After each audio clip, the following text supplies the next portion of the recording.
إن الحمد لله نحمده ونستعينه ونستغفره ونعوذ بالله من شرور أنفسنا ومن سيئات أعمالنا. من يهده الله فلا مضل له ومن يضلل فلا هادي له، وأشهد أن لا إله إلا الله وحده لا شريك له، وأشهد أن محمدا عبده ورسوله صلى الله عليه وسلم. أما بعد. Tukiwepo usiku wa tarehe 27 kwenye Ramadhani mwaka huyu wa 2025, tumebakiliwa na usiku takriban mawili. Alhamdulillah, tunapeleka juhudi zetu vizuri,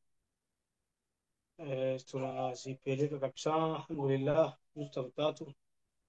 Kwa kweli hatuna budi isipokuwa tunakuombeeni dua nyinyi mnaohudhuria haya usiku. Allah kulipeni thawabu kwa kweli, na akuendelezeni katika hivi visimamo, na aandike kwenye mizani ya mema yenu, na akupeni furaha kwa hizi ibada, kwa sababu ipo hadithi ya Mtume anasema sallallahu alaihi wasallam, Allah anaweza kumnyima mtu kheri aliyompangia kwa sababu ya dhambi aliyofanya. Kwa maana hiyo Allah tabaraka taala anaweza kuwekea kheri na kuandikia kheri ambayo ulikuwa kupangiwa kwa kheri uliyofanya. Kwa hiyo kama bisi Sheikh Al-Albani amesema kwenye kitabu chake cha Salatu Tarawih, akasema kadiri kisi sala inapokuwa na watu wengi ndio inakuwa inachangamsha, inasababisha watu waendelee kusali, na ndio malengo ya Umar radhiallahu anhu kuirudisha tarawih msikitini kwenye jamaa, kwa sababu mtu akibakia tasali yeye anaweza kusema tasali kesho hasali. Kwa hiyo mmeacha mambo yenu mengi sana, na wengine mko na ahadi za kuamka asubuhi mapema, lakini hayo yote mkujali, mkaja kukaa na sisi katika hivi vikao. Kwa kweli Allah kupeni thawabu na ajalie ni sababu ya nyinyi kufaulu dunia na akhera. Amin. Kwa sababu bila nyinyi huenda na sisi tungesikia uvivu wa kusali, au hatungesali vizuri. Kwa hiyo kwa pamoja kwenye jamaa ni jambo likubwa vizuri.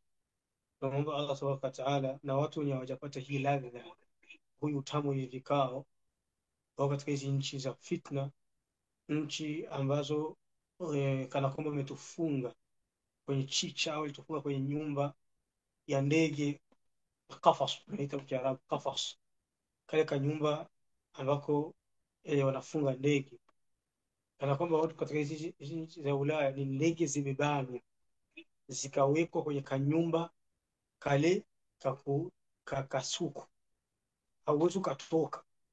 Yani walikupangia maisha wao mpaka unakuwa kama kirobo au moteri, yani unakuwa kama gari vile.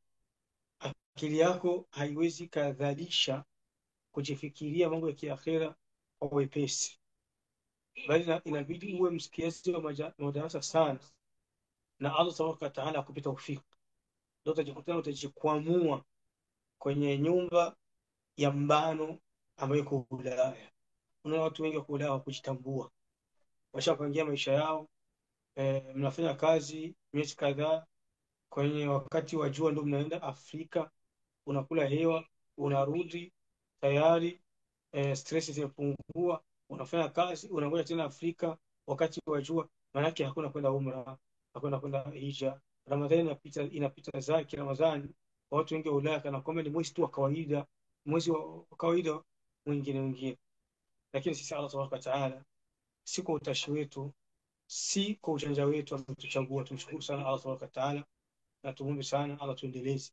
Wale watu watatu wamekuwa pangoni, walimuomba Allah dua kwa vitendo vyao walivyofanya vikubwa. Mmoja wao akamwambia Allah tabaraka wa taala, mimi nilikuwa natanguliza wazazi wangu mbele ya watoto zangu. Allah, naomba ututolee hali nzito ambayo tumekamatwa humu na tumezingirwa humu kwenye pango. Allah akawatolea kile kijio kidogo. Mwingine akasema nilikuwa nampenda mwanamke fulani, sasa nikawa nimempata, lakini akanitolea mawaidha, nikamwacha, nikamwambia achukue mali hivyo hivyo kaburi. Allah, tutolee hii hali. Kijio kikaenda kikatoka.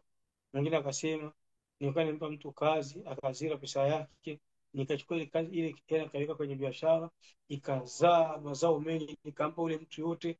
Allah, kama nimefanya kwa sababu yako, tutolee hali. Allah akawatoa kwenye hali nzito. Hii hadithi ulama wanasema kwamba mwanadamu kifanya vitendo vikubwa vikubwa ambavyo watu wengi hawaviwezi vya ibada, muombe Allah dua kwavyo, Allah anakubalia dua yako. Na sisi ibada yetu ambayo tunafanya, walillahi alhamdulillah, Allah ametujalia tukajikuta tumeingia kwenye 10 la mwisho kusoma juzu 3 2, jambo ambalo halikuwa kwenye husbani na halikuwa kwenye mpangilio wetu, bali makadari ndio ametuleta tufikie ile 10 la mwisho. Tunasoma juzu 3, tunasimama mpaka miguu inasikia naam, hiyo ndio tumesimama. Mtu anakuwa anatamani kufikia rakaa 4 za kupumzika kama ile tarawih wakati wa Mtume sallallahu alaihi wasallam. Taufiki katika hizi 10 la mwisho ni ibada kubwa sana.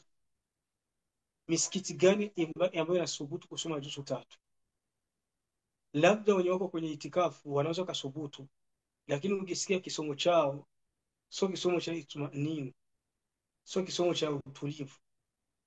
Baba Sheikh Al-Albani anasema kwenye kitabu chake Salat Tarawih kwamba wakati wa Mtume sallallahu alaihi wasallam juzu 3 au 4 kwa utulivu, mpaka wakifika sehemu ya dua, kuna aya inaathiri, kuna dua ndani, imamu anasimama naomba dua na maamuma wanakuwa wanasoma dua. Na sisi alhamdulillah tunafanya hivyo kwenye tarawih yetu, kwenye baadhi ya aya, na kwenye rukuu zao na sijida zao wanakuwa na utulivu fulani, hawana haraka. Kwa tawfiki ya Allah tabaraka wa taala, muombeeni Allah tabaraka wa taala dua kwa hichi kitendo chenu. Mimi nimekuombeeni kwenye sijida yangu, Allah, kwa hii ibada yetu nzito ambayo kwa watu wengi leo duniani hakuna wenye wanasoma wanasali na wanafanya ibada kama hii. Allah, tunakuomba utukubalie dua zetu, la siyama tuko usiku wa tarehe 27 ambao ni arja layali, ni katika usiku unatarajiwa sana Lailatul Qadr kupita ndani. Na ukitazama hata usiku wenyewe kwanza wa leo sio kama usiku mwingine. Sasa umefungua mlango, kuna kahewa kazuri, mpaka nakwambia mpaka Maka pia hapakuwa mvua imeshuka. Leo ni usiku ambao tunataraji sana kuwa Lailatul Qadr. Cha ajabu sasa nilikuwa nasali najifikiria hivi, watu ambao wamelala wamekoroma, wala hawakuomba dua yoyote, wala hawakusali vizuri, habari zao ni aje? Kwa hiyo tawfiki illa billah. Hii tawfiki Allah ametuwafikisha, tumshukuru sana, na tuzidi kuwa nyenyekevu na tuzidi kumuomba azidi kuwafikisha, sababu kadiri kisi Allah anapokuwafikisha unakuwa mnyenyekevu, ndivyo kisi Allah huwa anakuzidishia. Kuna aya fulani zimeniathiri kadhaa, kwa napendelea ningekuwa nazigusa hata kidogo tangia kwa nyuma, lakini hatukujaliwa, sipokuwa leo ndio imekuja kwenye roho yangu. Hudhifa fi ru'i, tuzipitie katika juzu la leo. Kabla kuingia katika tafsiri yetu, Allah tabaraka wa taala ametukumbusha kitu, na mara nyingi kwenye Qur'ani huwa kinapita, kwa sababu wanadamu kama akikumbuki hichi kitu alikutanaga anapiga pancha. Kitu gani? Qul yatawaffakum malakul mauti alladhi ukila bikum thumma ila rabbikum turja'un. Mwekaeni, lakini mjue kuna siku kila mmoja wenu atajiliwa na malakul mauti, kila mmoja wenu atajiliwa na malakul mauti, na ndio itakuwa ni kitu chake. Maana hii aya na aya kama hizi ziko nyingi kwenye Qur'an, hata nyingine tumesoma leo kwenye sura Al-Ankabut, kullu nafsin dha'iqatul mauti thumma ilayna turja'un, kila nafsi itaonja mauti kisha kwetu mtarejea. Hizi ni aya mara nyingi zinapita kwenye Qur'an. Mwanadamu kama ukumbuki siku yako ya mwisho, mara nyingi unajikutanaga unachezea, unayakanyaga, unafanya unayataka, unajipa uhuru. Katika aya nyingine ambayo imeniathiri sana kwa kweli ni kauli ya Allah tabaraka wa taala kwenye sura Al-Ahzab mwishoni. Allah anasema, na hii aya inatuhusu sana watu walio wengi. Allah anasema yauma tuqallabu wujuhuhum fi nnari, siku watu nyuso zao zitageuzwa kwenye moto wa Jahannam, kama jinsi unavyonaga chapati unavyojigeuza kwenye kikaango, inawaka. Yauma tuqallabu wujuhuhum fi nnar yaquluna ya laitana ata'na Allah wa ata'na rasulah. Watu watakaokuwa wanaungua motoni, jambo la kwanza ambalo watajutia walilifanyia upungufu, kumtii Allah na kumtii mtume wake. Leo sisi hatumtii Allah na mtume wake. Mtu anaweza kukuambia aya, hadithi, husikii kwa sababu nyingi. Inaweza kuwa ni sababu ya bosi wako kazini, kama jinsi leo Ulaya kuna watu hawasali vizuri makazi yao. Mtu anakuwa anachanga kila siku kama mshia kwenye kazi yake, eti niko na dharura ya kazi. Wengine leo Ulaya hata wasali kwa sababu ya kazi. Leo watu wanashindwa kumsikia Allah na mtume wake kwa sababu ya pesa, kwa sababu ya wake zao, kwa sababu ya ume zao. Kisha Allah akatusimulia fasi pameniathiri sana, ambapo tunajikuta sisi wengi tu katika hii hali. Ni aya chini, hao watu watakaojutia motoni wangemtii Allah na mtume.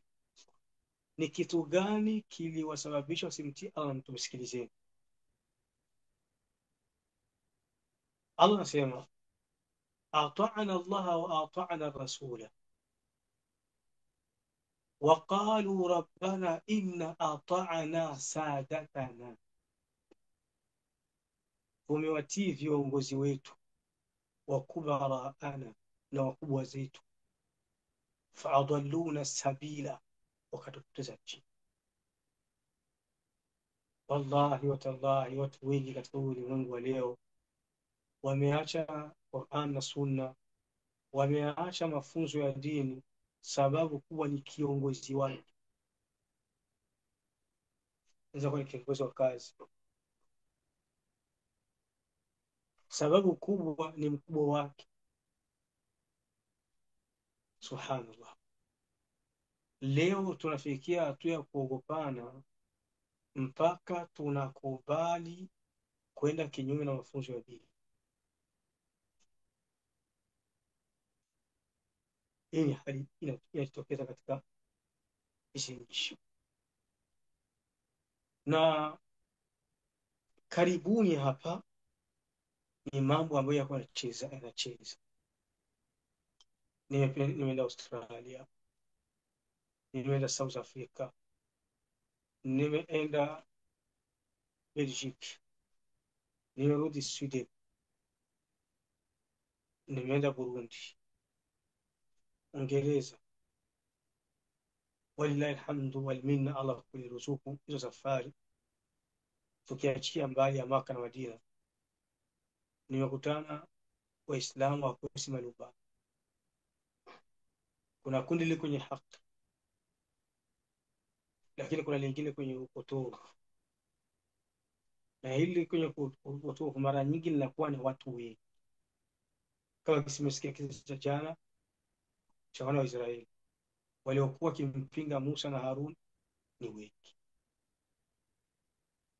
na wingi wa hawa wenye kwenye batil ni kwa sababu wanaogopana. Kuna wakubwa zao wanawaogopa wasiwalaumu. Mtu anaweza kafikia hatua hata ni mwanadini anaingia kwenye chama kisichofaa kwa kuogopa wale wazee na wale waendeshaji wa lile jambo kwa malengo tofauti. Kuna mtu anaogopa na hao jamaa wananipaga kidogo kidogo, watanifungia. Kuna mtu anaogopa hao jamaa watanitapakaza vibaya, watanisema vibaya, au wakisema vibaya mtu anachafuka rope askiki, mtu anaogopa. Kuna mtu anawasikilia haya. Kuna mtu anaona kama watanipa uongozi. Kuna mtu anaogopa kwa sababu wanakutania kwenye maasi. Allah anasema mtajutia siku ya Kiyama. Leo tazameni mifano ambayo inatoa iko hai. Leo mtu anataka kuwekea beef kwa sababu ulikataa kwenda kwenye harusi ya muziki au ulipiga kipondo harusi ya muziki. Mtu anapokea beef. Na wanakuwekea beef kwa kukusanyika kisha na mkusanyo wao huyo wanaenda wanatiana kwa kuogopana. Tumekutana watu wako na mtindo wa kuweka hela za maziko kiriba, kwa kumbusha watu wamekataa, wanaweka beef, wanakasirika, wanakutapakaza vibaya, wanakusema vibaya, na wanakuja watu wengine ambao hawako katika huo mkumbo, kwa kuwaogopa wanawatii. Waqalu rabbana inna ata'na sadatana wa kubara'ana, motoni watu wataingia. Majuto makubwa ni sababu kufuata qala Allah qala rasul, unawaambia ya hadithi. Majuto makubwa ni kwa sababu walifuata wakubwa zao, wanafuata wazee. Hao ni wazee wako nakula riba, wazee wa miziki, unawasikiza, unawaogopa Sheikh. Kwenye moto wa jahannam utajutia Sheikh, usimfuatie mtu. Na katika matatizo tena mengine makubwa unakutana leo watu wanakuwa wanafuatana hata kifamilia. Maadamu huyu ni familia yetu, mimi nitaburuzwa hivyo hivyo kama mkia lido, upepo pia unaenda pia anaenda. Maadamu huyu ni mtu wangu, huyu ni familia yangu, au ni jamaa yangu, na mimi kiwa na kwangu anakuwa pamoja naye. Hii aya sasa nimefikia, nimekumbuka vitu vingi, nikakumbuka safari yangu sana, safari yangu nyingi, nikakumbuka matukio mengi, nikakumbuka makundi mengi. Allah tuongoze na aongoze watu. Katika aya ambayo imetuathiri tena kwa leo ni pale penye Allah subhanahu wa ta'ala alipomzungumzia Mtume sallallahu alaihi wasallam habari za yeye na kuwakataza maswahaba wasimtembelei katika wakati mzito. Ya ayyuhalladhina amanu la tadkhulu buyuta an-nabiyyi illa an yu'dhana lakum ila ta'amin ghayra nadhirina ilah, msiingie kwa Mtume sallallahu alaihi wasallam labda kwenye chakula ambacho alikuitisheni. Kwani hii aya imeteremka wakati Mtume alikuwa alimuoa Zainab. Maswahaba wakakaa wanapiga story, wakachukua muda wa Mtume sallallahu alaihi wasallam. Mtume akasikia haya mpaka Allah akasema khayra nadhirina walakin idha du'itum fadkhulu fa idha ta'imtum fantashiru. Mtume akikuitisheni mathalan kwenye harusi, kwenye walima, mkila nendeni mchamaliza. Idha ta'imtum fantashiru wala musta'anisina li hadith, msikam napiga story. Innakum, hakika nyinyi mnamuuzi Mtume, anakusikilieni haya kukwambia, lakini Allah asikia haya. Hii aya inatupa adabu ya sisi kuweza kuishi na wenzetu katika wakati ambao ni mzito, watokeo kama matokeo ambayo mtu atahitaji kupumzika. Na katika suratu Saba au suratu Fatir kuna ukumbusho Allah subhanahu wa ta'ala, kukumbusha mkubwa sana. Ya ayuha nasu inna wa'da Allahi haqq, enyi watu ahadi ya Allah ni haki. Fala taghurannakum alhayatu dunya wala yaghurannakum billahi al-ghurur. dunia isikupumbazeni wala usishawishiki na kitu chochote kwa sababu ya kheri. Inna shaitana lakum aduwwun fattakhidhuhu aduwwa, mfanye adui, mfanyeni adui. Allah anatukumbusha kila siku, kama katika hii juzu za leo tatu mpaka kwenye suratul Luqman mwishoni, Allah anasema ya ayuha nnasu ittaqu yawman la tajzi nafsun an nafsin shay'an, ay ittaqu yawman ya ayuha nnas ittaqullah wakhshaw yawman la yajzi walidun an waladihi, ogopeni siku mzazi hatomsaidia mtoto wake, wala mauludun huwa jazin an walidihi shay'a, wala mtoto kumlipa mzazi. Aya na sura ile ilikuwa iko na vitisho vingi na ilikuwa na kumbusho nyingi. Allah tunamuomba atukumbushe daima na atujalie tumuogope daima, na ajalie siku zetu bora sana kama tulivyoomba kwenye dua yetu, iwe ni mwishoni mwa umri wetu, yani miaka yetu ambayo itakuwa ni vizuri sana, hiyo ni ile miaka ya mwisho kutoka duniani, na siku zetu za furaha kubwa, hiyo ni siku za sisi kutoka duniani. Kuna mambo mengi tu sana ambayo hatuwezi kuyamaliza, tutakugusa tu madogo. Tuende kwenye aya yetu ya 57. Nilikuwa nimepangilia nitazungumza mpaka kwenye aya kama aya 3. Tungesoma leo aya 3, kisha tukasoma 2, kisha kuto tukamalizia kisa cha Musa, lakini tabidi tuchukue tu moja. Kesho tena tutaendelea na Ijumaa insha Allah, tutaendelea biidhnillah, na kwa sababu Ijumaa itakuwa ni siku ya mwisho na itakuwa ni weekend kuamkia Jumamosi, tunaweza tukajikongoja tukapambana tukamalizia kisa cha Musa. Kutokana pia itakuwa ni ikawa fursa ni ndogo, kwa sababu kwa mpangilio wa haraka haraka leo tumeishia juzu la ngapi? 23. Kesho tukisoma juzu 3 tutaenda kwenye 26, baki juzu 4. Manake Ijumaa itabidi tusome juzu 4. Juzu 4 itakuwa ni nyingi, mara kuna baki na dua pia. Huenda tukakosa muda wa kumalizia kisa cha Musa, lakini tunaweza kumalizia kwenye Jumamosi, tukapanga Jumamosi tu kwa sababu ya kuzungumzia kisa cha Musa, tusikiachi hewani, tusikiachi katikati. Mwaka mzima hatujui kama tutafika mwaka mwingine, tukamwacha tu Musa hivyo hatujamaliza. Some aya ya 57. Ustadh. أعوذ بالله من الشيطان الرجيم. وظللنا عليكم الغمام وأنزلنا عليكم المن والسلوى كلوا من طيبات ما رزقناكم وما ظلمونا ولكن كانوا أنفسهم يظلمون. وظللنا عليكم الغمام, يعني kufunikeni mawingu. وأنزلنا عليكم المن والسلوى, nikakushushieni manna na salwa. Manna na salwa ni nini? Hiyo ni maana kwenye tafsiri ndio utajua manna na salwa ni nini inshallah. Kulu min tayyibati ma razaqnakum, Allah kaambia kuleni vizuri ambavyo nimekuruzukuni. Wama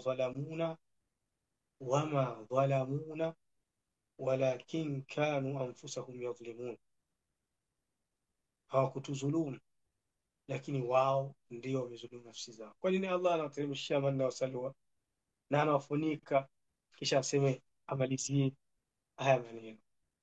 Kuna sababu. Wadhallalna alaykum alghamam. Alghamam ni nini? Dhulla, yani ujiza. Katika faili ya kilugha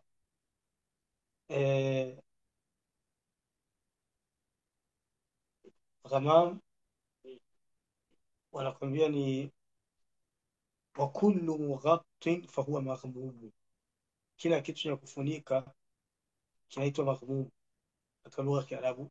Wa minhu almaghmumu ala aqlihi, ndio maana mtu akizimia wanakuwa wanamuita maghmum. Kwa hiyo wadhallalna alayhim alghamama ni kitu cha kufunika, na hapa kitu cha kufunika kama jinsi Alimamu Qurtubi anasema na wengineo, ilikuwa Allah tabaraka taala aliwafunika wana wa Israeli. Imekuwaje? Alghamamu sahabu alabyad, kawafunika kwa mawingu meupe. Kisa kimekuwaje?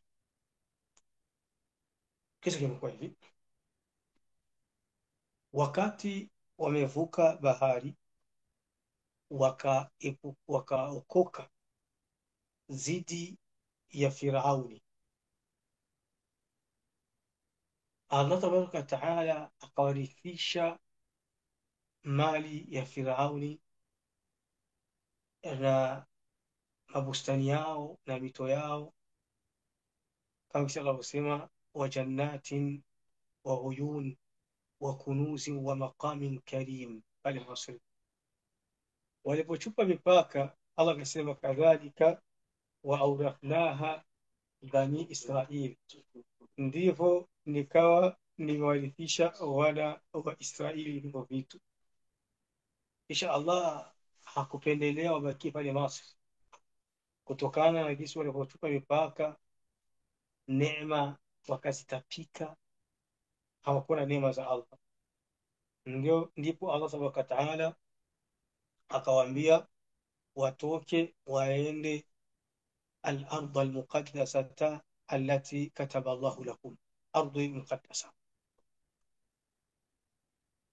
Na mtu mmoja, mwanadada huwa anafuatilia darasa zetu sana, aliuliza swali akasema, bana, anasikia kwenye darasa ningesema wana wa Israeli, bani Israeli ndio wa Israeli wa leo, ndio wa Israeli? Kama yeye naam, jibu tunamjibia baba kwamba ndio hao wa Israeli ambao tunasikia leo. Akasema mbona kwa nchi inaitwa Israeli?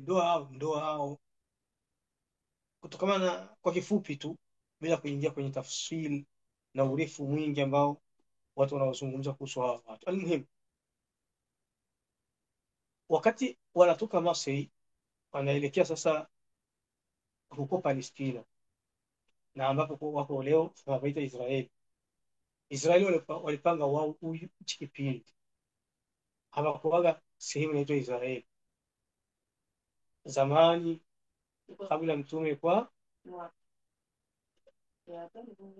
ni watu yani, manake Israeli ni nani? Israeli ni Yakub, ndo baba yao mtume Yakub, inaitwa Israeli, inaitwa Israeli.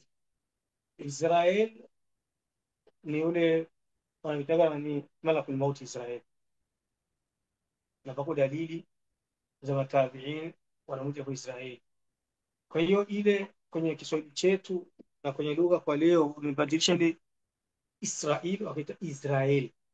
Sasa mtu asifahamu kama ni ule Israeli mtu wa roho, ule mkiarabu anaitwa Israeli, na hawa wanaitwa Israeli. Kwa kwenye Kiswahili hatutofautishi, wanaitwa ni Israeli na ule mtu wa roho tunaita Israeli. Na zamani tungali kisiwa dogo tunajua hiyo, ndio leo waitwa Israeli kwa sababu ya malaika mtu wa roho. Ni watu wabaya sana hawa, wanakuwa na wenyewe wanatoa roho za Palestina, lakini kumbe ni majina mawili tofauti. Kwa kifupi, walipotoka sasa pale Misri wanaelekea Baitul Maqdis, Palestina. Zamani hapakuwa hapaitwa Palestina. Naam, nimeona Ibn Hajar ameita Filastin kwenye Fathul Bari, kama sikusahau ameita hivyo, lakini inaonekana jina lilikuwa halitumiwi sana. Jina lilitumiwa kwa ni Kanaani.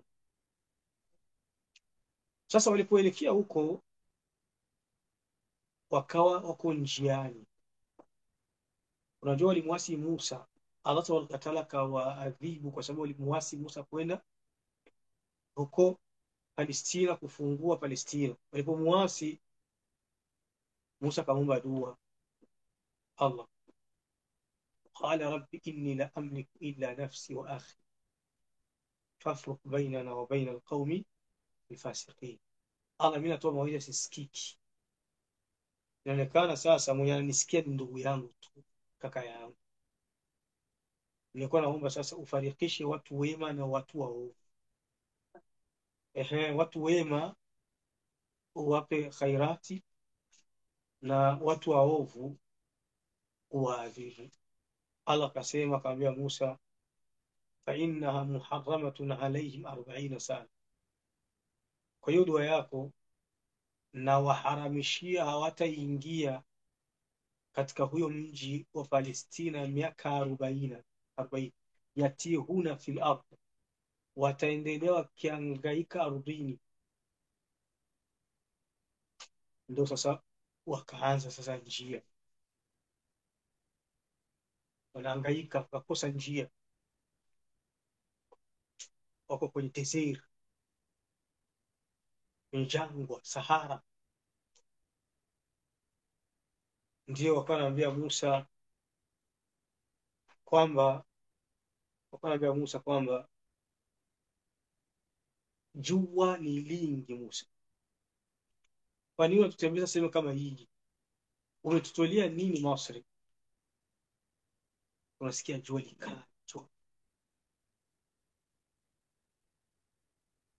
Anasema al-Qurtubi, fauqibu fi dhalika al-fahs 40 sana, wakadhibiwa. Fahs nasema huku chini ni ardhi iko wazi, haina manyumba, haina miti, haina mapori, yani jua linawafikia kwelikweli mpaka kwenye utosi. Ruya annahum kanu yamshuna an-nahar kulla, inapokelewa kwamba walikuwa wanafanya juhudi kutembea mchana wote ili wafike. Wayanziluna lilmabit fayasbahuna haythu kanu bukratan ams,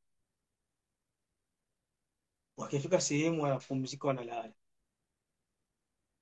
Wakiamka asubuhi, Allah anawarudisha pale pale kwa walianza. Kipita hapa tumepapita, mlima tumeupita ujana. So huyu bana, si wanapenda ubishi. Sasa Allah sasa akawekea nafasi ya ubishi katika athar au katika maneno ya matabiri. Wanasema hivi, Allah tabaraka wa taala akiwachukia watu anawapa kubishana sana na kulumbana, kisha anawanyima vitendo. Wanakuwa hawana wakati wa kufanya ibada, lakini wakati wa kusema na kubishana unakuwa ni mwingi. Jitahidi usiwe miongoni mwa hao watu, uwe na wakati wa vitendo vizuri vizuri vingi, uache ubishi. Wa idha kanu biajma'ihim fi tih qalu li Musa, katika hiyo hali sasa walipokuwa katika kuhangaika hiyo, ndio akaambia Musa, man lana bitaam. Sasa Musa, mbona tuna chakula? Faanzala Allahu alayhim almanna wassalwa, ndio Allah kawashushia manna na salwa. Qalu man lana min harri shams, wakaambia Musa, mbona na jua lilikali? Fadhallala alayhim alghamam, ndio Allah akafanya analeta mawingu yakawa yanawafunika meupe. Mawingu meupe yanafunika jua, wanapata kivuli. Qalu fabima nastasbih, wakaambia Musa, ikifika usiku pako giza. Adaraba lahum hamud nur fi wasati mahallatihi, Allah kawekea nguzo ya nuru ikawa inawaangazia, na wengine wakasema nguzo ya moto ikawa inawaangazia. Qalu man lana bilma, wakaambia Musa, mbona hatuna maji? Faamara Musa bidarbi alhajar, ndio darasa takuja kesho inshallah. Musa ndio akapiga ile jiwe fimbo. Wa idh istasqa Musa liqaumihi faqulna idrib bi'asaka alhajar, walipomwomba Musa maji akapiga fimbo, tukamwambia Musa, piga fimbo yako jiwe. Famfajarat minhu 12 aina, ile jiwe likapasuka mito 12. Sasa kwenye Qur'ani hatujaona hii ya kuomba taa. Kwenye Qur'ani tumeona waliomba chakula, ndio aya tuko leo tutaichakachua. Kwenye Qur'ani tutaona kesho waliomba maji, lakini kuomba taa hatujaona hii kwenye katika visa. Qalu man lana bil libas, na ile haliko kwenye Qur'ani. Wakaambia Musa, nguo zetu zinachanika kwa sababu miaka 40. Hawezi kuvaa nguo moja miaka 40. Fa'utu alla yabla lahum thawb wala yukhlaqu wala yadran. Ndio Allah akasema hizo nguo zenu hizo hazitoozaga wala hazitochanikanga. Wa an tanmu sigharuha hasbi numuwi sibyan. Wallahu a'lam. Na nguo za watoto zao zitakuwa zinakuwa kama jinsi watoto zao wanapokuwa. Haya yako kwenye Qur'an, lakini haja kwenye visa, na yanaeleweka kwa sababu ikiwa katika mahangaiko ya miaka 40 wakaomba chakula, wakaomba kinywaji, wakaomba kinga ya jua, wako na nguo toba. Usiku watahitaji kuangaziwa toba.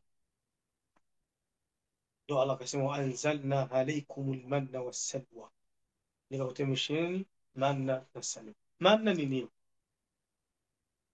Ulama wametofautiana. Kuna kauli nasema thaqila, Qurtubi anasema thaqila الترنجبين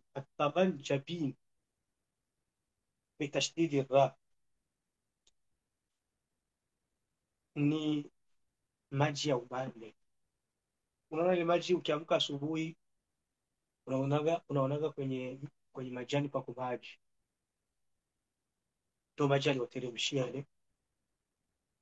Kwa asubuhi akiamka wanaona maji na jioni. Kwa maana kauli ya kwanza inasema ni maji, na kauli ya pili inasema ni asali, na kauli ya tatu sharabun hulu, ni maji, ni kinywaji kitamu kama juisi vile. Kwa hiyo kauli nyingi zina mili kama ni kinywaji, ingawa kuna kauli zingine tunaziacha hizo, lakini tuchukue tu kama ni kinywaji. Na ndio maana kwenye hadithi ya Imam Muslim Mtume anasema alkam'atu min almanni alladhi anzala Allahu ala bani Israil wa ma'uha shifaa'un lil'aynayn. من المن الذي أنزل الله على موسى, رواه مسلم. الكمأة amesema ni apera mstakafeo, na jina lingine amesema itwaje? Mtepeto. Mtu kitazama alkam'a kwenye Google tana ni matunda yanafanana na pera. Nyumbani sikuwahi kuyaona, yanafanana na mstakafeo nyumbani sikuwahi kuyaona, lakini Shishaba alituambia kama yapo huku Ulaya kwenye duka za Waarabu. Na kama kuna mtu kwenye Zoom atayajua hayo atatuandikia Kiswahili. Na kwenye wili duka za wazungu yapo. Mtume anasema sallallahu alaihi wasallam hayo matunda yametoka katika hiyo maji ambayo Allah tabaraka taala aliwashushia wana wa Israeli. Maji yake ni dawa ya macho, maji yake ni dawa ya macho, yani kana kwamba walipewa kwenye juice inatoka katika matunda. Ibn Kathir, huyu ni Qurtubi ndio amesema. Ibn Kathir amezungumza faida nyingi sana kuhusu masala ya matunda uchukue hapa ili pate matibabu ambayo mara nyingi tunayatupilia. Anasema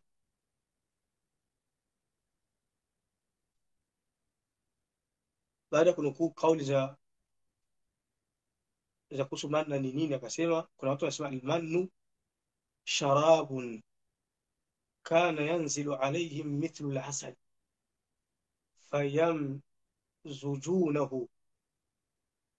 fayamzujunahu bilma, ni kinywaji kilikuwa kinashuka kana kwamba ni asali, wanakichanga na maji kisha wanakunywa kama ile juisi ambayo inakuwa nzito ile kama maji. Na kauli nyingine nasema pana mannu anamkuku wa Shaabi, asalukum hadha juz'un min 70 juz'an min al-man, hii asali yenu mnakunywa hapa duniani ni kipande katika vipande 70 vya hiyo mani ambayo Allah aliwashushia wana wa Israeli kutoka peponi. Kama unasikia asali ni tamu, basi ni cha mtoto kwenye mani. Kisha Ibn Kathir akasema والغرض أن عبارات المفسرين متقاربة في شرح المن. Kwa kifupi ukichunguza walivyofasiri wana tafsiri man walitofautiana, lakini matamshi yao yanakurubiana. فمنهم من فسره بالطعام, kuna wenye wanasema ni chakula. ومنهم من فسره بالشراب, na kuna wenye wanasema kama ni kinywaji. والظاهر والله أعلم inadhihirika na Allah zaidi annahu aklun ما امتن الله به عليه من طعام وشراب, inadhihirika ni chakula ambacho Allah aliwaneemesha akawapa na kinywaji. Kisha akasema falmannu almashhur in ukila wahdahu kana ta'aman wa halawa. Man, kauli ambayo ndo ina wengi, ukiila peke yake inakuwa ni chakula na halwa. Wa in muzija ma'a alma swara sharaban tayyiba, na unaweza ukachanga na maji inakuwa ni kinywaji kitamu. Wa in rukiba ma'a ghayrihi swara naw'an akhar, unaweza kukichanga na vingine ikawa ni sempuli nyingine ya chakula. Kisha kafanya toa dalili.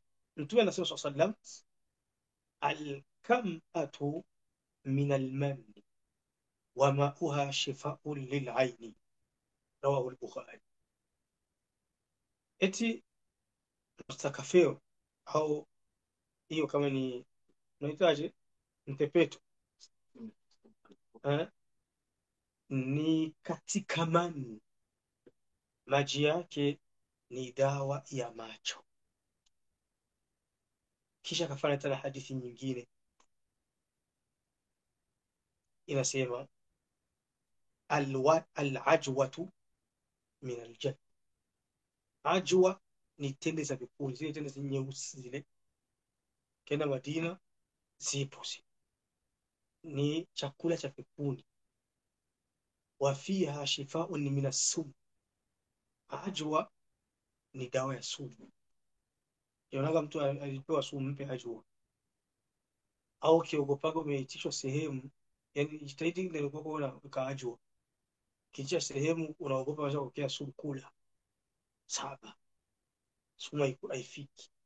Wal kam'atu min al-man, na hiyo istaghfiru ni katika man, wa ma'uha shifaa'un lil-'ayn, na maji yake ni dawa ya macho.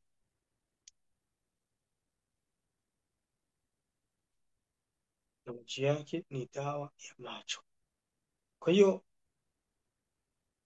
kwa kifupi hilo ndio jambo ambalo Allah Subhanahu wa Ta'ala aliwaneemesha wana wa Israeli kwalo walipokuwa kwenye tii katika mahangaiko yao hayo, akawa anawateremshia man ambayo ni shifa ya macho, ni dawa ya macho na ni kinywaji kizuri kitamu kama asali vile, wakawa nakunywa. Sasa Ehe, chakula nacho tumepata kinywaji. Haya, chakula, kwa sababu mtu anapokula yani kula vizuri, inabidi mtu ukila usikosi kinywaji cha sukari, cheza kwa kidogo, kwa sababu mwili wako unahitaji sukari, na sukari inaongeza nguvu kwenye mwili. Sio unywe sana, kama kisi unaona chakula cha wazungu, utaona hapa kwa juice, unaona. Kisha maji yenyewe ni baadaye, ndio chakula chiliwapa kutoka mbinguni, akawaletea chakula cha sukari, kinywaji cha sukari wa salwa. Salwa ni nini? Salwa na wenyewe tofautiana, lakini ukitazama matamshi yao yanakurubiana kwamba ni tayun, ni ndege, yani nyama ya ndege. Na mara nyingi Allah kitaja nyama ya peponi, anataja nyama ya ndege, kuku, walahmu tayr mimma yashtahun. Peponi kuna nyama ya ndege ambayo mnapenda. Ibn Atiyya anasema as-salwa tayrun biijma'i al-mufassirin, eti walikubaliana wana tafsiri kwamba salwa ni ndege, lakini Qurtubi akasema da'ahu min al-ijma' la yasih. Udai kama watu tafsiri wamekubaliana kama ni ndege, sio sahihi. Walikubaliana si sahihi, kwa sababu al-Hudhali aliimba shairi yake ya kuonyesha kwamba salwa sio ndege. Waqasamaha billahi jahdan la antumu aladhu min as-salwa idha ma nashuruha. Anaimba hiyo shekhi, na kuwapieni kwamba nyinyi ni watamu kuliko salwa inaposagazwa. Inasemekana kwamba halwa ilikuwa ni ilizi, huwa wanaimwagia maji ya mvua. Walikuwa na itakidi kwamba ukiwa uko na magonjwa ya kupenda, unafika unatulia, unaishi, unapata maisha, unapata burudani. Hii nataka kuona sana kwenye vitabu ya elimu, magonjwa ya kupenda. Kuna watu walikuwa wanapenda mpaka wanaumwa. Sasa walikuwa wakichukua salwa, wakiweka maji ya mvua, ukanywa, ile mori ya mapenzi yapungua. Unaona ni suhali. Na mwingine akaimba, lau ashrabu salwa ma salitu ma bi ghinan anki wa in ghanitu. Anamwambia mtu aliyempenda, anamwambia nitakunywa sulwani, ndio hiyo salwa, nitaenda kuinywa ili nijihisi kama sikuhitaji, kisha utabaki unanihitaji. Yani ni erizi. Walikuwa wanaitakidi kwamba ukiweka maji ya mvua ukayanywa, utaondokewa na yale mahangaiko ya kumpenda mtu. Unahangaika, maana kuna Waarabu walikuwa wanapenda mpaka mtu anakufa, mtu anapenda mpaka maisha yanasimama. Sasa wakawa wanakunywa vitu kama hivyo, vina wapunguza mori za mapenzi. Mpaka leo kwa watu wanapenda mapenzi kama haya. Mtu anapenda hasikii, mtu anapenda mpaka anakuwa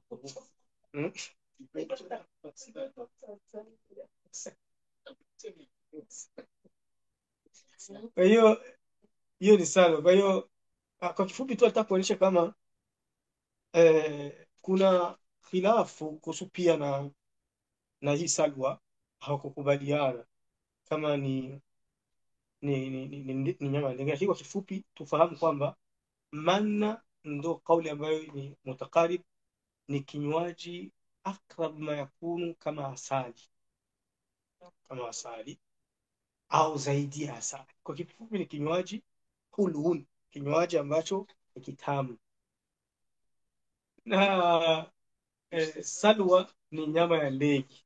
Salwa ni nyama ya ndege. Ndio Allah kaambia wana Israeli, kulu min tayyibati ma razaqnakum, kuleni hivyo viwili vizuri ambavyo nimekuruzukuni. Kuleni hivyo viwili vizuri ambavyo nimekuruzukuni.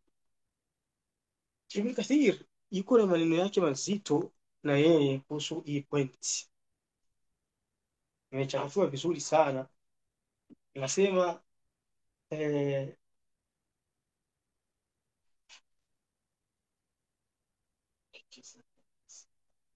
eti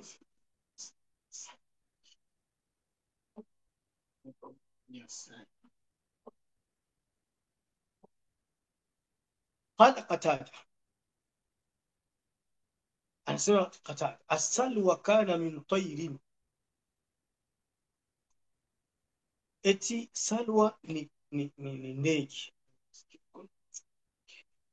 Wa kana ar-rajulu, yani hapa tunazungumzia hivi vyakula vilikuwa vinawashukia aje,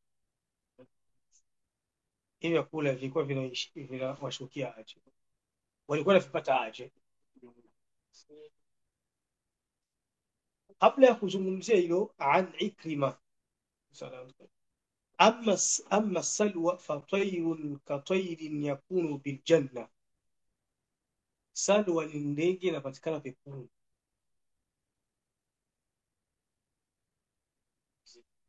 Akbar min al-usfur, iko juu kidogo kuliko kanjwinju. Ile jina la ndege inaonekana ni sisi nyumbani ndio tunaita kanjwinju. Sijui kama kuna nafasi nyingine wanasema kanjwinju, sijui. Watu wa nyumbani wote hii lugha yangu wananielewa. Kanjwinju ni ndege gani nasema? Kanjwinju tunaona ndege kadogo. Sasa salwa ni ndege iko juu kale. وكان الرجل يذبح منها قدر ما يكفيه,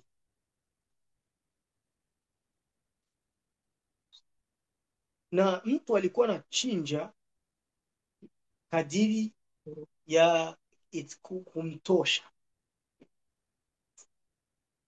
kadiri itakavyomtosha. Fa idha taadda fasada, ukisubutu tu kuweka inaharibika. ولم يبقى عندها حتى إذا كان يوم سادسه ليوم جمعته أخذ ما يكفيه ليوم سادسه ويوم سابعه. Qurtubi amesema hivi, Allah tabaraka taala alikuwa anawashushia kila siku jua likichomoza likizama. Jua likichomoza tu unautana kwenye nyumba yako pako ndege ziko hapo, unachukua unakamata unachinja. Na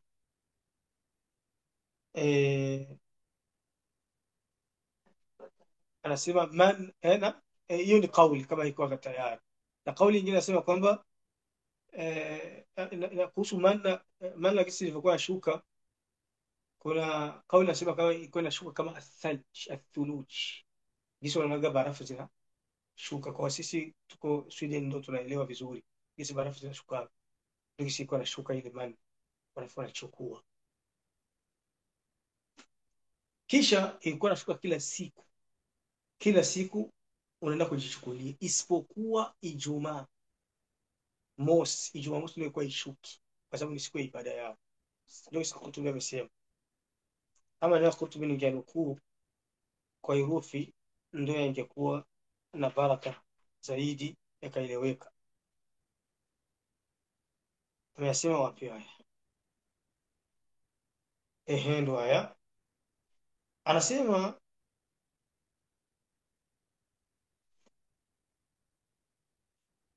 أي من جنس من بني إسرائيل في أنه كان دون تكلف. alikuwa anawashushia hivyo vyakula bila ya wao kujikalifisha. من قول روي أنه كان ينزل عليه من طلوع الفجر إلى طلوع الشمس كالثلج. inapokelewa kama Allah alikuwa anashushia kuanzia jua kuchomoza, yani asubuhi na jioni, kama barafu zinavyoshuka mbinguni. Fayakhudhu rajulu ma yakfihi liyaumihi, mtu unafikwa unatakikana uchukue atakao kutosha kwa siku yako. Fa in idakhara minhu shay'an fasuda alayhi, ukithubutu tu kuchukua vingi, ule uoga wa binadamu, nataka niweke mpaka kesho, nataka niweke pesa kwenye akaunti ziwe nyingi, nipeke na zionaona, basi Allah kawadhibu. Ukifanya hivyo vinaharibika. Illa fi yaumi ljumaa, isipokuwa Ijumaa. Fa innahum kanu yadakhiruna liyaumi sabti fala yafsudu alayhim, Ijumaa ndio walikuwa wanaruhusiwa kuweka kwa sababu ya Jumamosi. Lianna yauma sabti yaumu ibada, kwa sababu Jumamosi ilikuwa ni siku ya ibada. Wama kana yanzilu alayhim yauma sabt shay, kwa sababu ni siku ya ibada, sio siku ya kushughulika. Na hii ni faida kwetu sisi. Siku yetu ya ibada ni siku ya Ijumaa. Ukiweza kuchukua konje siku ya Ijumaa ndio bora kuliko kuchukua Ijumaa mosi. Ijumaa inakuwa ni siku ya ibada. Unavaa vizuri, unakoga vizuri mapema, unaenda msikitini, umenukilia vizuri na manukato, unakaa, ukitoka umevaa vizuri, unafika kwako, unakula chakula kizuri, manna na salwa, ndio sunna. Lakini maskini yetu tu katika nchi za makafiri, tutaweza wapi? Na wanyosha tubadilishia sisi masikukuu. Ndio maana Mtume akasema sallallahu alaihi wasallam, mimi niko mbali na mtu mwenye anaishi na makafiri, ana bari'un mimman yuqimu baina dhaharanai al-kuffar, kama qala Nabii sallallahu alaihi wasallam, niko mbali na watu wenye kuishi kana kwamba Mtume anasema wachukia watu wenye wanaishi kwenye nchi za makafiri. Subhanallah. Kwa hiyo tujitahidi katika hizi nchi, maadamu tungaliki, kuweza kuzoa baadhi ya mambo ambayo tunaweza kuyazoa yameanguka. Huyo ni Qurtubi, wafaqana Allah tuwafikisha. Tunasa kwa Ibn Kathir katika Sahih Bukhari, ashangaa Ibn Kathir hakutaja hii hadithi na Qurtubi hakuitaja, lakini iko mkichwa changu siku hii sawa katika hadithi ambayo nimesoma kwa Sahih Bukhari au Sahih Muslim kwa Sheikh Abad, Allah mhifadhi, haikunitokea mpaka leo, na nadhani chaka isimama kwenye darasa zangu. Inasema Allah aliwaambiaga hamruhusiwi kuweka, hamruhusiwi kuweka chakula, wakafanya ujanja wakawa naweka. Ndio mwanzo wa chakula kuharibika na kuchacha. Chakula kabla ya hapo ilikuwa kichache. Nikasikia katika watu walioshika hawa, mmoja wao Arabuni au yapiga hadithi, anaikataa hii hadithi vikali sana. Anasema ushike ikubali, maana yake kuanzia wakati wa Adam yakula vilikuwa vichache. Akili inaonyesha kama chakula kikikaa muda kadhaa lazima kichache. Ndio anasema yule mtu alioshika tabata wale wake yeye. Ala kulli hal, قال وهب بن منبه السلوى طير سمين مثل الحمام. Wahb bin Munabbi anasema salwa ni ndege nene iko kama njiwa. Kana yatihim fayakhudhuna minhu min sabtin ila sabtin, walikuwa najiliwa wanaweka siwe lazimika tafana na weka nyingine, walikuwa najiliwa na wanaweka wiki nzima, wanajiliwa na vyakula vya wiki nzima.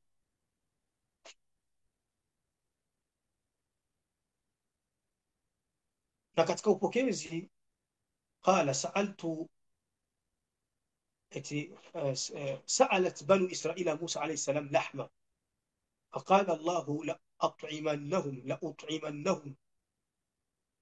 من أقل لحم يعلم في الأرض، فأرسل عليهم ريحا فآذرت عند مساكنهم السلوى وهو السمان. Wana wa Israeli walimwombaga Musa, kumbuka nyama. Musa akamwambia Allah, Allah akasema nitawapa nyama ndogo inayojulikana kwa watu 40. Ndo akawaletea hiyo ndege, kaleta upepo, kaleta hizo ndege zikawa zinadema kwenye manyumba yao.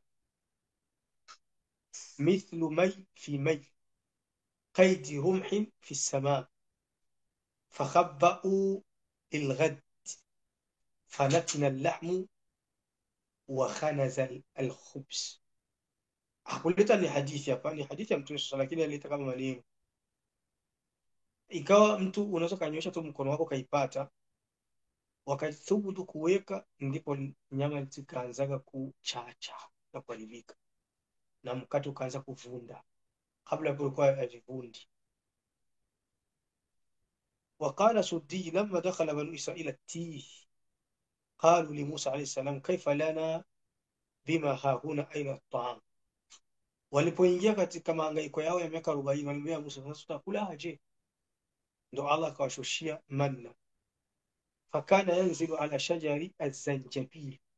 Hii ni kauli nyingine, ikawa Allah anawashushia sio kama barafu, bali kwenye miti ya zanjabili, kwa sababu kwenye Sahara miti ya zanjabili inakuwa. Na hii miti ya zanjabili, kula zanjabili ni afya, ni dawa. Wasalwa wa huwa ta'irun yushbihu as-samman akbar minhu, akawa anawashushia na hiyo ndege wanakula.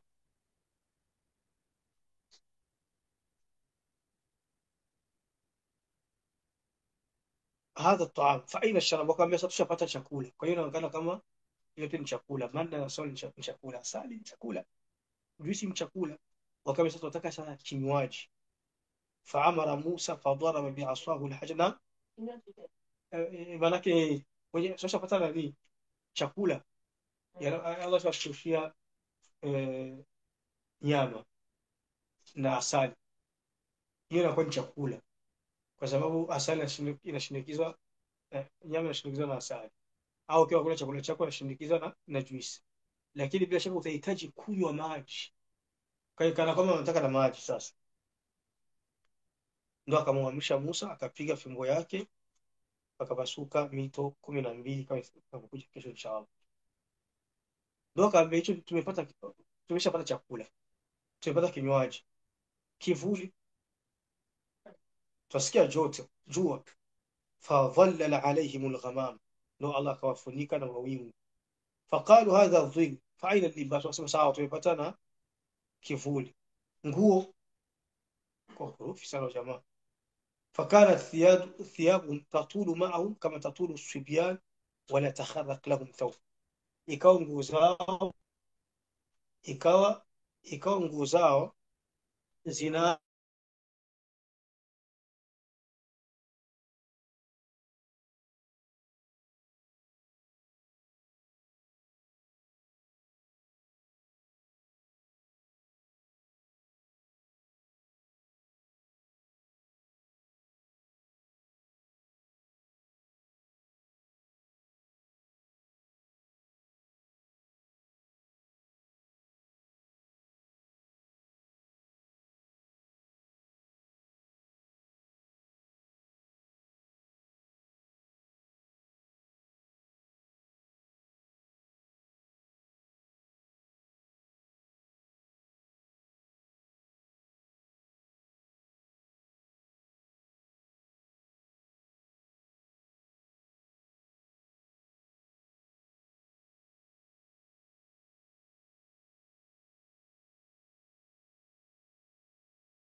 na wakamwambia sawa, tumeshapata kivuli, nguo ziko wapi?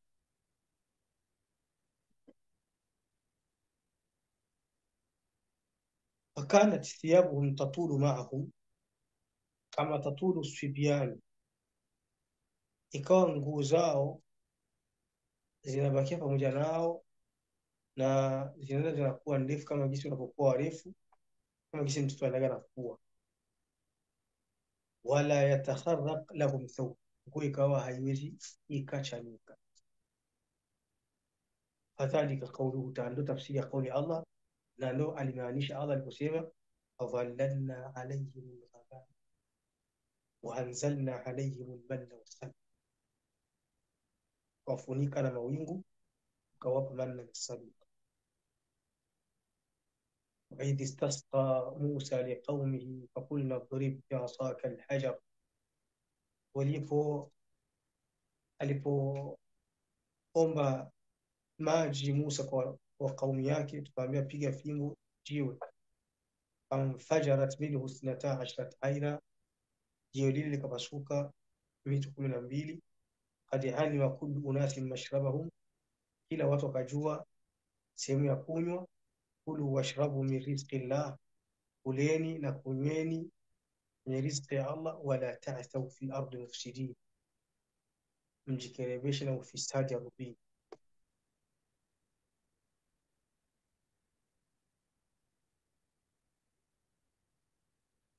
Na kuna kauli ya Ibn Abbas anasema khalaqa lahum fi tihi thiyab la takhriq, bali Allah aliwaumbiaga nguo zingine ambazo hazichanikaji.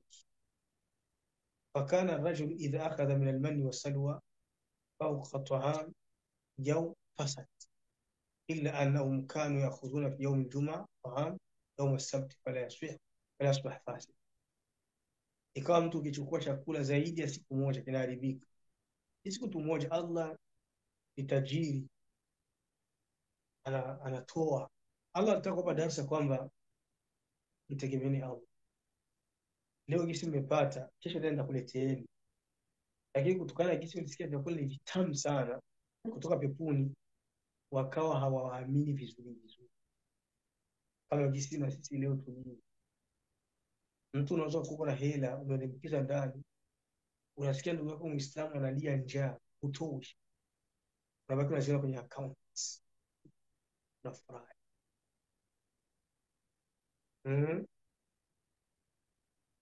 Lakini kumkubali Allah, kumtegemea Allah ukweli wa kumtegemea.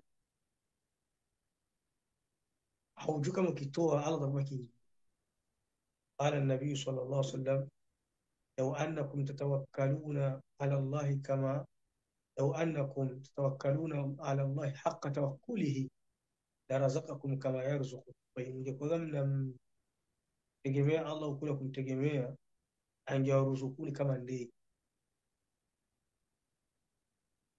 Taruhu tardu khimasan wa taruhu bitana, ndege inaendaga asubuhi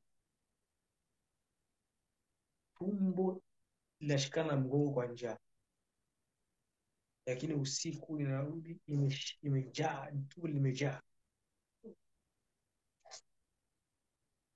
Hata siku ikiangukia mafunga mengi, ndege haisemagi acha niweke nyingine kwenye mabao akiba ya kesho. Inakulaga yote kadiri itakavyoweza, inatoka haikuchukua kitu, kesho na kuja utafuta. Wewe hujaambiliwa uvidei hela yako kwenye account, hujaambiliwa hiyo.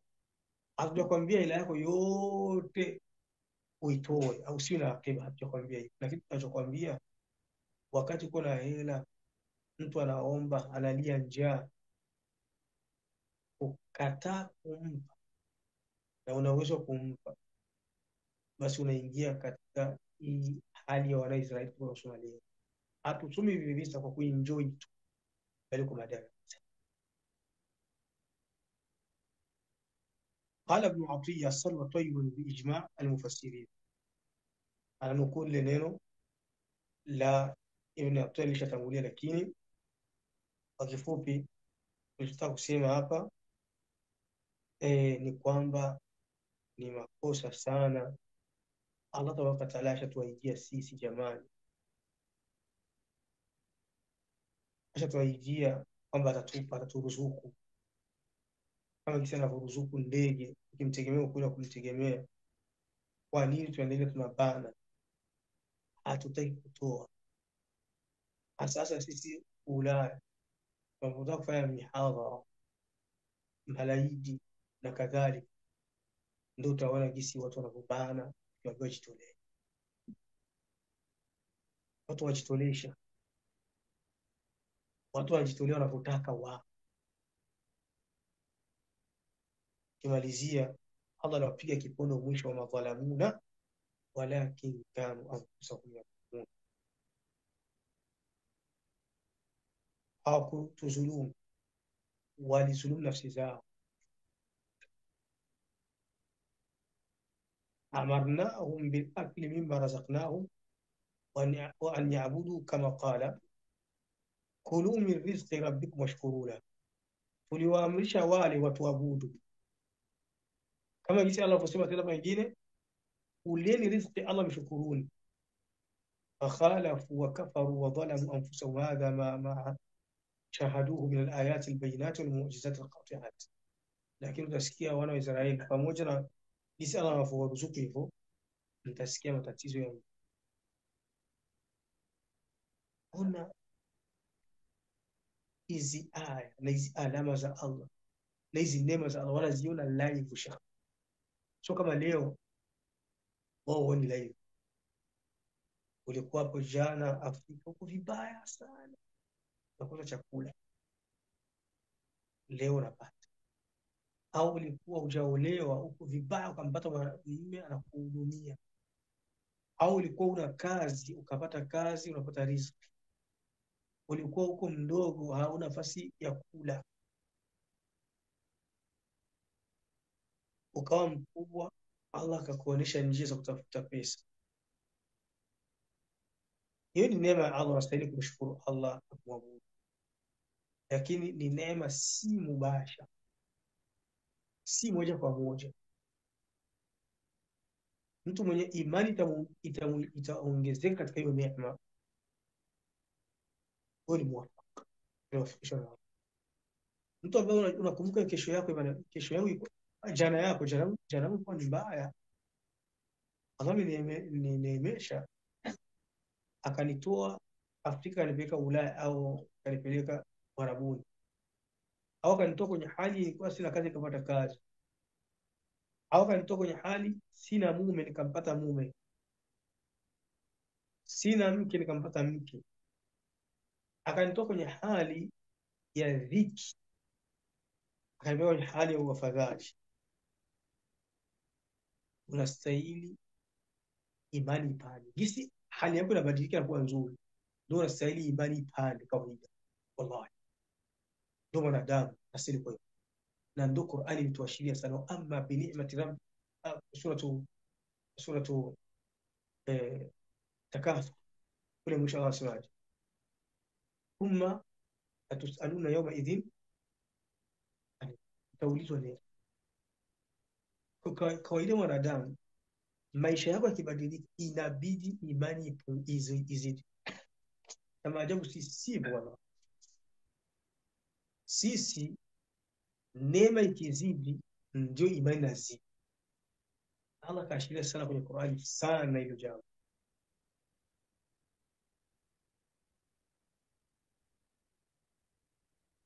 Kwenye aya nyingi, hata leo tumesoma aya faidha massa al-insana dhurrun daa rabbahu muniban.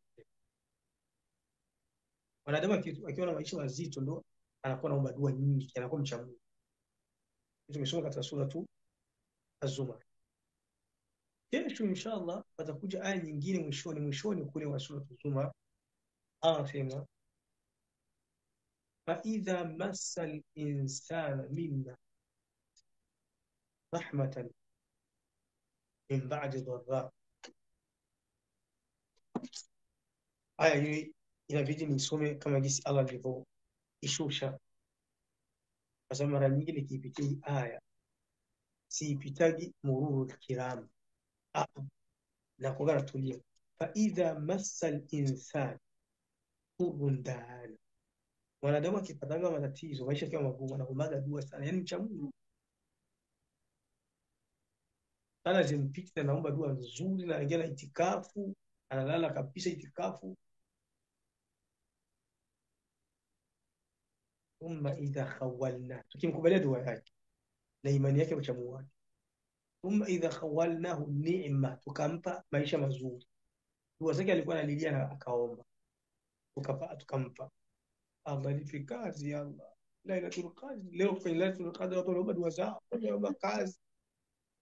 Watu wengine wakaomba vipandwa, watu wakaomba wake, waume, watu wakaomba visa, majuu, burse, watu wakaomba dua nyingi sana. Leo siku wa leo tunategemea uwe Lailatul Qadr. Lakini kama ilikuwa leo Lailatul Qadr inaweza kuwa ishapita au itakuwa tena, tusipuuzime usiku mwingine. Allah sio kimpa wanadamu ndio inakuwa aje. Qala inama utitu ala ilmin indi, huu ni ujanja wangu, ni ujanja wangu. Nimesoma sana, nimepoteza, yani niko silaha ni vizuri usiku. Unajua mimi niko na akili tena, unaona mimi na wazazi wangu wamenisaidia tena, unaona watu kusoma wapuuzi wanaangalia tu Qur'ani, wanaangalia makanzu Uswahili, wanaangalia Uswahili. Sasa Yesu ni Mswahili. Sasa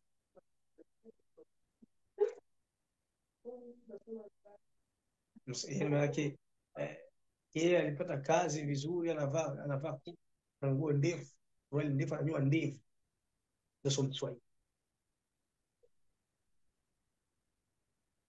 Mzungu Mwafrika hana lolo. Si kwa watu ya kumtafuta Allah hayumo, si katika watu ya kutafuta mwezi hayumo. Ule jamaa alikuwa afundisha Swahili Bukhari, ule Sheikh kaingia mtu akaambia, mbona kalia tu hadathana, mnafundisha watu uhuzu, mnafundisha watu hezi, mnafundisha watu sijui nifasi. Hiyo Swahili Bukhari kila siku mnafundisha watu kutawaza. Wenzenu wazungu wameshafikia hatua ya mbali sana, mpaka wanaenda mpaka kwenye mwezi. Yeye ni mzungu. Sasa Swahili Bukhari Muislam jina. Ule Sheikh akamjibu majibu ya kiakili mazuri, akamwambia sisi tunasoma Swahili Bukhari ili tuende kwa tumpate yule aliyeumba mwezi. Wazungu na wenyewe elimu zao zikawafikisha wakafika kwenye mwezi kiumbe.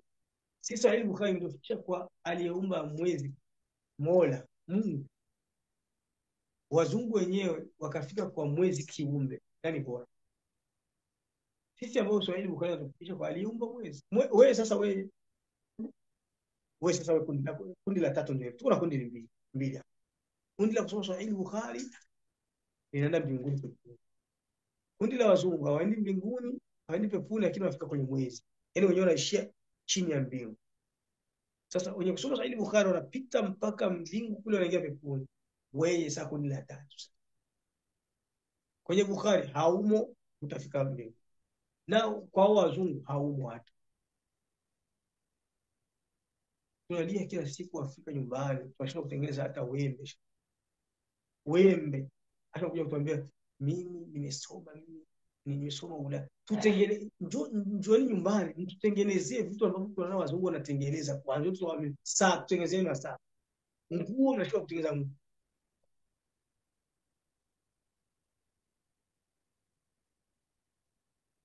Kwa hiyo hao wana wa Israeli hawa wenyewe waliona live.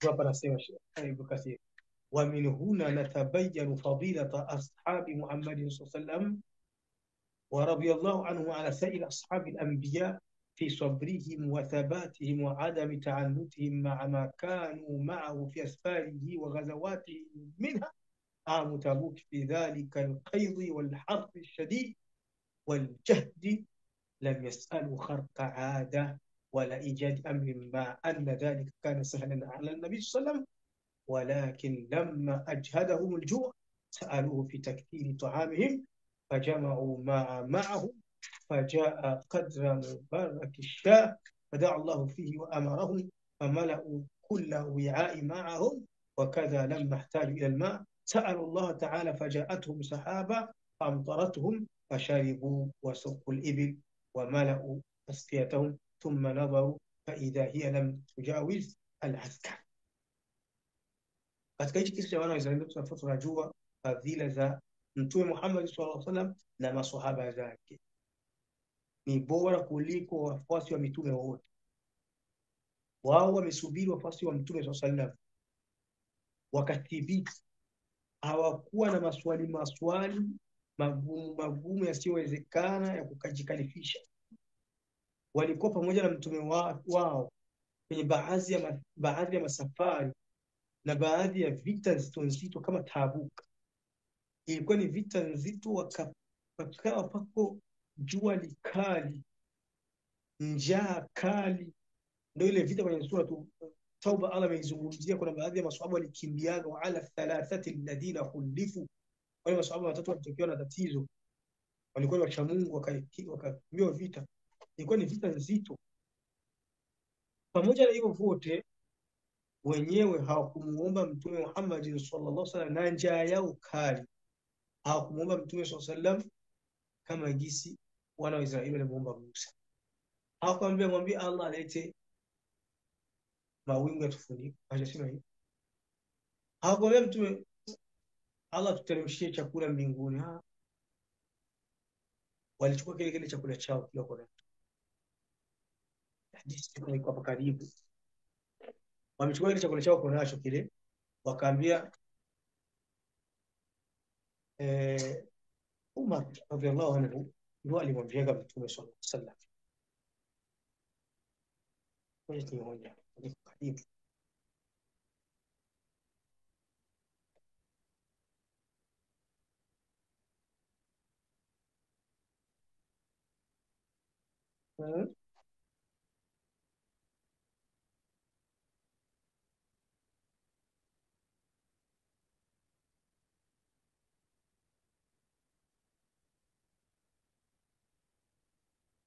Naam.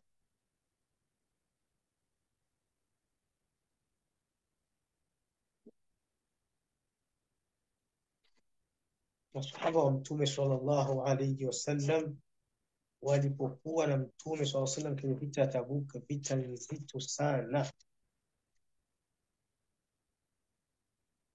walimwambia Mtume aje walipokuwa na njaa sana, kiu kikali, jua likali. Je, walimwambia Mtume kama jinsi wana wa Israeli walivyomwambia?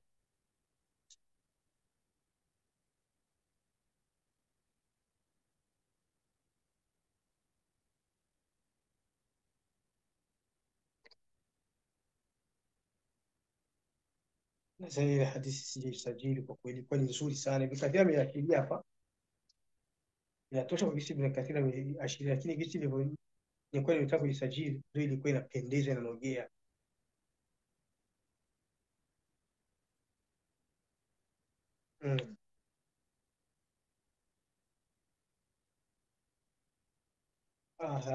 Sioni. Ala kulli hal, hapo Ibn Kathir anasema walichukua kile chakula chao kile, walichukua ile chakula chao kile ambacho kwa nacho, ndio akampelekea Mtume swalla. Naam,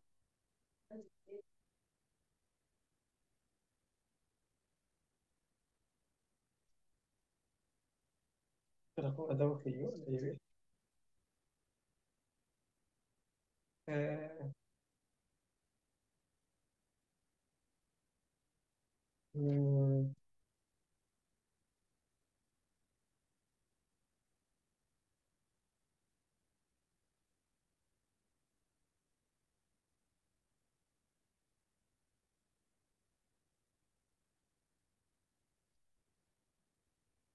sawa sawa. Ala kulli hal, walichukua kile chakula chao kaambia Mtume hivi sallallahu alaihi wasallam, chakula ni njani kali, omba dua kizidi.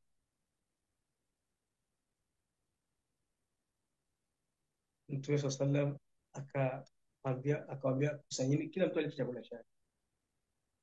Kwa hiyo unatenda kwa sababu vita Tabuk mtu baki na tende moja hautakufa na njaa. Mungu atende moja ilete. Mtu anakuwa alitoka na samaki, mbaki na samaki kipande leta.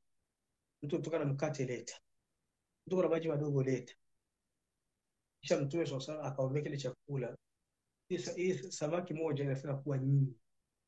Inafaa kuwa nyingi. Kama kuja na mguu wako unafaa kuwa nyingi. Kama kuja yako ushakata mbaki ka kipande unakisi watu walitumikia dini sha. Na yeye anafaa kuwa mengi.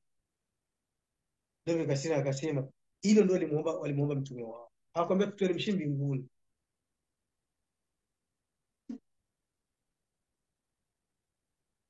Kisha ile vita yote. Kisha wakamwambia Mtume sallam maji, hatuna maji ya kutawaza. Mtume akafanya hivi. Maji yakatiririka baina aswabi, baina vidole vyake. Wakanywa na pia mawingu yakawateremshia mvua. Fasharibu wakanywa, wasukul ibil wakanyesha ngamia zao, wamala wasqia tamu wakafua na jaza kwenye vile vyombo vyao vya maji. Thumma nadharu fa idha hiya lam tujawiz al-askar. Kisha wakatizama yale mawingu yalimwaga maji, hayakwenda nje ya ile kambi yao, yalimwagia pale pale kwenye kambi yao. Hadha huwa al-akmal fi ittiba'i ash-shay ma qadari Allah ma mutaba'ati rasul. Hao ndo walikuwa wanafuata wana ukamilifu katika wafuasi wazuri, wafuasi wasiojikalifisha. Kuna wakati unakuwa wafuasi wako wanakutepetisha, wafuasi hawaelewi, wanakuchosha. Allah akikupenda na kupaga na wafuasi wako wanakuwa naelewa, mnaenda vizuri. Ana walimuita anahitaji hivi na nini kadhalika, lakini ukipata wafuasi wa pungufu na kwa tatizo. Walimtepetisha Musa. Kwa hiyo tuishie hapo na leo.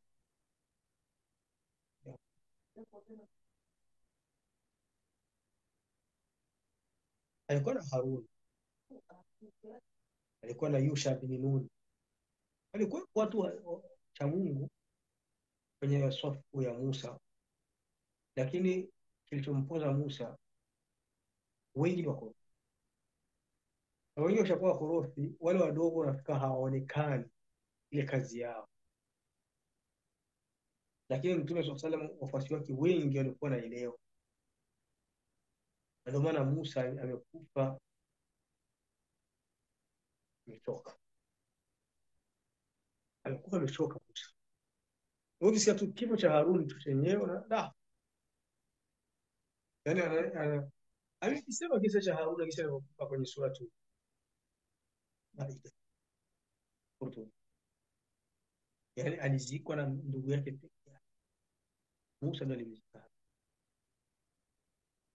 Na anakuambia Musa alikufaga na hivyo hivyo kwenye hichi kipindi cha kuhangaika hiyo miaka 40 ndio Musa alikufaga na hivyo. Mpaka Mtume anasema ningekuwa huko ningeonyesha kaburi ya Musa. Alijupe hiyo. Kwa hiyo Yesu mwana swali nadhani malizo anakusoma amani baba Ibrahim wako kwa, lakini nadhani hakuna aliandika swali na wenyewe wanasoma. Sawa basi inshallah tukutane tena kesho. Salamu.